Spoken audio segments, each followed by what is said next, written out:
Estate में निवेश के लिए LK प्रजापति की सलाह। अधिक मुनाफा। उनका कहना है कि आम आदमी को अपनी पूंजी रियल एस्टेट में लगानी चाहिए क्योंकि इसमें चक्रवृद्धि ब्याज से कई गुना ज्यादा फायदा है। खुद के प्रोजेक्ट का उदाहरण। उन्होंने ये भी बताया कि उनके प्रोजेक्ट में ग्राहकों को प्रति वर्ष 88% शुद्ध मुनाफा दिया गया है।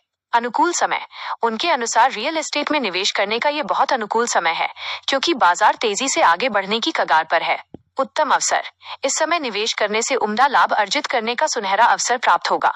सुरक्षित और बेहतर विकल्प। उन्होंने रियल एस्टेट की तुलना परंपरागत व्यवसाय से करते हुए कहा कि परंपरागत व्यवसाय में बड़ी पूंजी, कार्यालय, कर्मचारी, समय और कर आदि की आवश्यकता होती है, साथ ही घाटे का डर भी बना रहता है। इसके विपरीत रियल एस्टेट व्यवसाय सबसे सुरक्षित, बेहतर मुनाफे वाला है और इसमें घाटे का कोई डर नहीं है।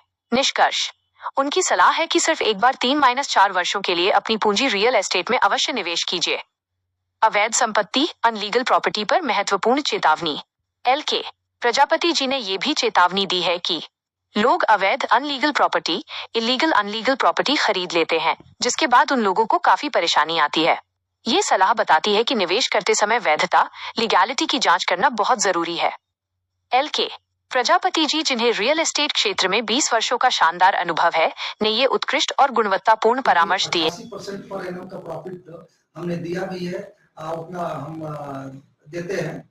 तो हम रियल एस्टेट में बहुत अच्छा बेनिफिट है। रियल एस्टेट में इन्वेस्टमेंट करना चाहिए क्योंकि गोल्ड और सोना इस और भी जो ज्वेलरी है उसके रियल एस्टेट कंपैरिजन में अच्छा नहीं है। सबसे बेस्ट रियल एस्टेट का बिजनेस है।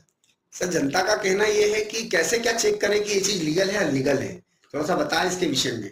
कोई जनता को, मान लीजिए कोई इन्वेस्टर है, बाहर है, कस्टमर है, तो जो भी जनता किसी कंपनी में जाती है तो वो कंपनी में जाए, डायरेक्टर्स और मैनेजिंग डायरेक्टर से मिले, तो उनके पास फाइल रहती है, तो उसमें TNCP, डाइवर्सन, आपका रेरा रिलेटेड सारे डॉक्यूमेंट्स मालिक आपको बता देगा।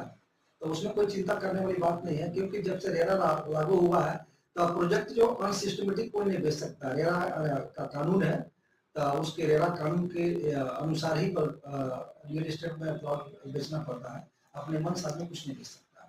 सर, हमने सुना है कि प्री लॉन्चिंग में इन्वेस्टमेंट करने से काफी बेनिफिट मिल सकता है। हाँ। तो ये प्री लॉन्चिंग क्या है, थोड़ा इसका डिटेल दीजिए। प्री लॉन्चिंग ये है कि जैसे कि हम किसान से जमीन खरीदते हैं, जमीन के बाद से हम TNCP लाते हैं, TNCP के बाद से डाइवर्सन होता है, डाइवर्सन के बाद से रेरा आता है, रेरा के बाद से अप्लाइड फॉर होता है, रेरा आने के बाद से आदमी जब प्लॉट बेचता है तो उसमें बहुत अच्छा कस्टमर को बेनिफिट रहता है। रियल एस्टेट में एक्चुअली क्या 6 स्टेप्स होते हैं। TNCP, डाइवर्सन, रेरा, आपका डेवलपमेंट परमिशन, बिल्डिंग परमिशन। तो ये बिल्डिंग परमिशन आते आते आदमी को 88% का कस्टमर को बेनिफिट हो जाता है।